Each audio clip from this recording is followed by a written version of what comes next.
Hoy vamos a meternos de lleno en una de las condiciones, yo diría, más complejas de la medicina, la insuficiencia cardíaca.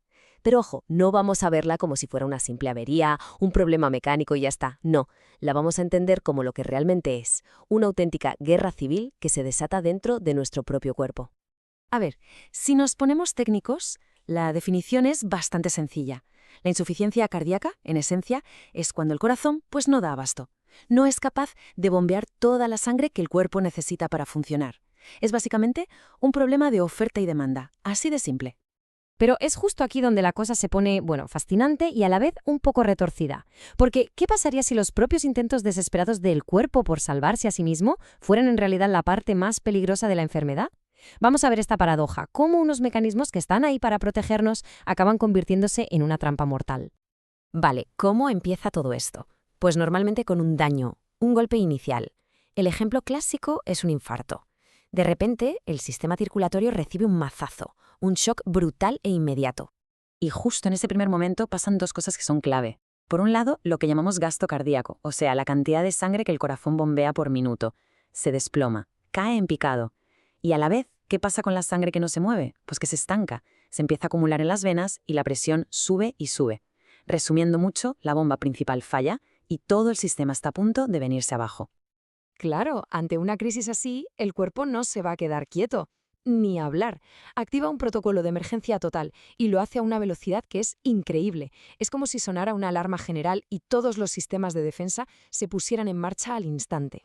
Y lo más alucinante de todo es la coordinación. Fijaos, en cuestión de segundos el sistema nervioso simpático entra en juego. Es como si el cuerpo se inyectara su propia adrenalina. ¿Qué hace? Refuerza la parte del músculo que todavía funciona y a la vez contrae los vasos sanguíneos, como si apretara las tuberías para que no baje la presión. Esto, en minutos, consigue estabilizar la situación. Pero la cosa no acaba ahí. Durante los días siguientes entran en escena los riñones, que se unen a la batalla y empiezan a retener líquidos, una jugada estratégica a largo plazo. Bien, después de esa primera batalla campal, el cuerpo consigue llegar a una especie de tregua, un nuevo equilibrio, aunque sea muy frágil. Y es a esto a lo que los médicos llaman un estado de insuficiencia cardíaca compensada.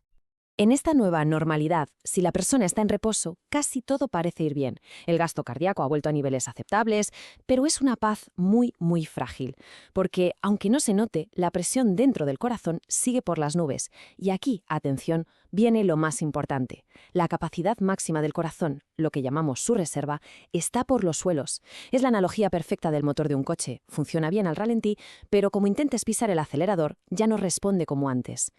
Y es justo en este punto donde la historia da un giro totalmente trágico, porque esas mismas soluciones que salvaron la vida en el primer momento, sobre todo esa retención de líquidos, van a convertirse, poco a poco, en el verdadero villano de la película. Para entender lo que viene ahora tenemos que quedarnos con un número en la cabeza: 5. 5 litros por minuto. Ese es el umbral crítico del gasto cardíaco. Si el corazón bombea menos que eso, los riñones simplemente no pueden hacer su trabajo. No pueden filtrar, no pueden eliminar líquidos. Es literalmente una línea roja para el organismo. Entonces, ¿qué pasa si el bombeo del corazón cae por debajo de esos 5 litros? Pues que se desata la tormenta perfecta. Es un círculo vicioso y es implacable. Mirad, el corazón, ya débil, no manda suficiente sangre a los riñones. Los riñones, en su afán por ayudar, ¿qué hacen? Retienen más y más líquido. Pero claro, ese líquido extra, ¿a dónde va? Directo a sobrecargar y a debilitar todavía más al corazón. Y esto, a su vez, hace que el bombeo baje aún más, con lo cual los riñones retienen todavía más líquido, y así una y otra vez.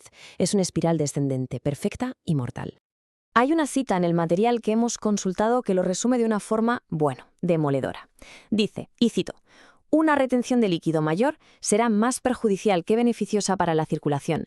El estado de insuficiencia continúa empeorando. Es que es así de claro. Llega un punto en que cada gota de líquido que se retiene, que antes era una ayuda, ahora es un clavo más en el ataúd del corazón. ¿Y el resultado final de toda esta espiral cuál es? El edema, esa acumulación de líquido en todo el cuerpo. Y cuando ese líquido inunda los pulmones, estamos hablando de una emergencia médica de primer nivel. Si no se actúa rápido, el desenlace es fatal. Pero, por suerte, aquí es donde entra en juego la medicina. Y el objetivo no puede ser más claro de directo. Hay que romper ese círculo vicioso, como sea.